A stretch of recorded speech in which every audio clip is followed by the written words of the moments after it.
So I continue to see reputable publications and various analysts on Twitter talk about how Putin really does want to de-escalate the war at this point and how he wants to have a ceasefire in Ukraine and lead the way to peace. And I call bullshit. I disagree completely. Putin uses this type of de-escalatory rhetoric to buy space, to create breathing room so he can continue to get his country on a more stable wartime footing, so he can prepare his population for a prolonged conflict in Ukraine, as well as potential conflicts elsewhere. And this is because despite the depletion of Russian military resources and the underwhelming results of their last three offenses, as well as a middle class that is growing more agitated at the personal toll this war is taking on them, Putin is not actually moving towards de-escalation or peace. Sure, given what I have said, you would think Putin would try to find a way to hold his victories and slowly de-escalate. I mean, this situation logically suggests that the Kremlin should seek an end to the conflict, possibly retaining some territorial gains to maintain a semblance of success, but Putin continues to demand far more than what he has gained, knowing full well that those demands cannot be met.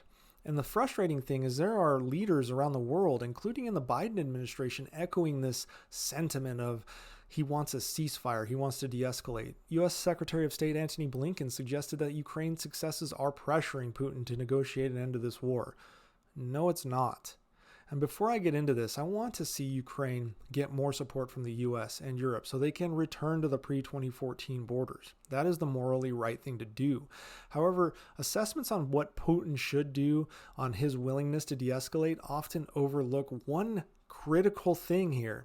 This conflict is personal for him. He has stated that.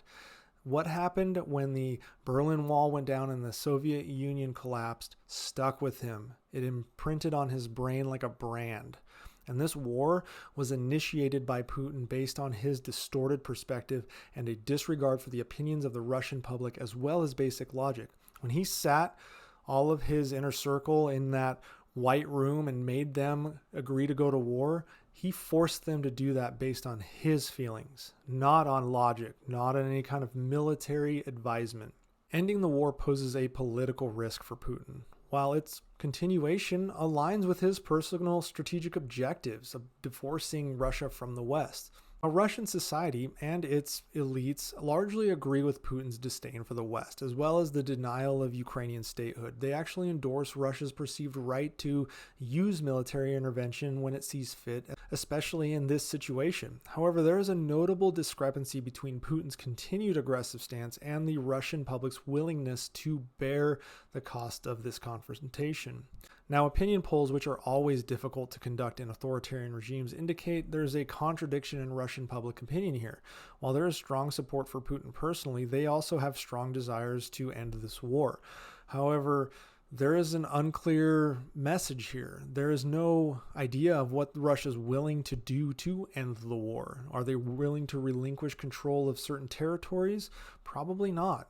Among the Russian elites, there is a growing discontent with the war's escalating costs, though, and there's a lack of understanding of its purpose across the board at this point. But no one is challenging Putin. His will remains unchallenged. Putin views the invasion as an effective means to achieve long-standing goals, which he has struggled to realize in years of peacetime operations. This includes reorienting Russia's foreign trade away from the West, a goal that saw more progress in 1 year of war than 8 years of bad policymaking. The war expedited the shift of Russia's trade focus towards China and India, who are more comfortable dealing with authoritarian dictators than the West is. The Russians have reduced their dependence on the US dollar and Western financial system, something Putin has always wanted to do. Putin long sought objectives like substituting Western imports, promoting domestic tourism. All of these things that I've just said in the last little bit have been swiftly advanced by the war, even as members of the elites and the Russian public suffer under Western sanctions. Putin doesn't care, and Putin knows no one's going to do anything about it. The war has also pushed Belarus into deeper integration with Russia. You might as well just call Belarus a part of Russia at this point. Globally, the freezing of Russian central banks and their foreign reserves by the West has apparently raised fears about the weaponization of Western currencies, which, frankly, in reality, changed the standing of the top three currencies very little. The US dollar remains extraordinarily strong. But the war has also intensified the rift between the West and China, and it has encouraged the assertiveness among developing countries towards the US and Europe. I mean, look at Iran, for instance, in their efforts to support the Houthis and Hezbollah and Hamas, as well as North Korea, where it's becoming more emboldened in its rhetoric because of the Russian backing they're receiving. For Putin, these developments, despite their immense costs for Russia, fulfill a vision of a powerful Russian nation at the center nucleus of all of these satellites rotating around it, the Irans, the Belarus, the North Korea. He believes that significant achievements in Russia come at high costs, and he is willing to bear those costs. Well, let's be honest, he personally is not. He's willing to force the Russian people to bear those costs. And there's this belief that history will remember his achievements more than his losses. Even now, Stalin is scarcely remembered in Russia as a despot that killed 9 million people, but rather he's a hero. Putin hasn't even reached the 1 million deaths mark.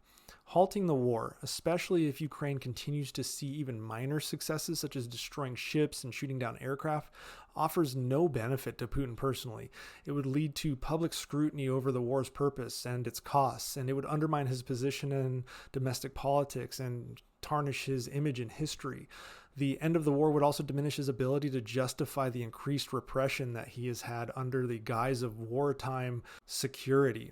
The war has granted Putin a level of singular power not since the Soviet Union era. Now, despite the people of Russia's fatigue, Putin persists in his selective reality, in this idea that doesn't matter if Ukraine is winning or losing, as long as they're fighting, eventually Russia is going to win out, which means Putin is going to win out.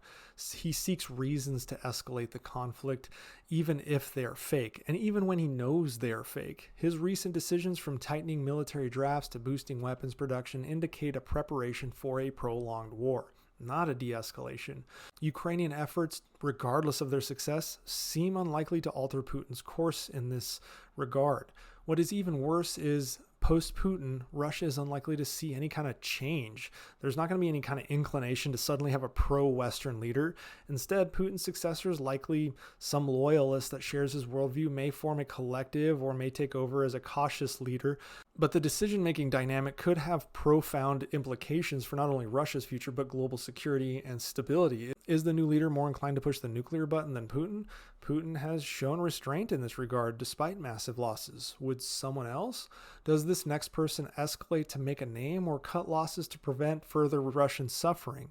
One thing is for sure, though, so long as Putin is in the seat, he has no incentive to stop on his own accord. He has no incentive to de-escalate. So whenever he talks about de-escalating, it's not to de-escalate, it's to create space so he can find a different way to escalate.